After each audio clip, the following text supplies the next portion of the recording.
Bless Friday! Dumidilim na siya, dumidilim.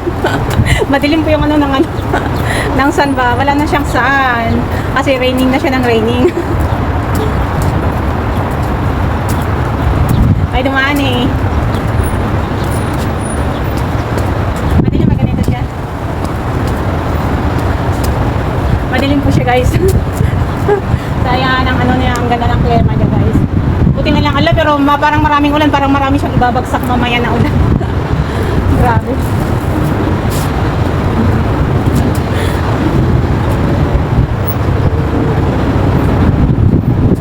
Ay, nako. Buhay OFW. Enjoy lang tayo guys sa ating buhay. Huwag nade-depress, huwag nai-stress kasi kasi mahal tayo ng Panginoon. Kaya be positive, be happy, smile palagi.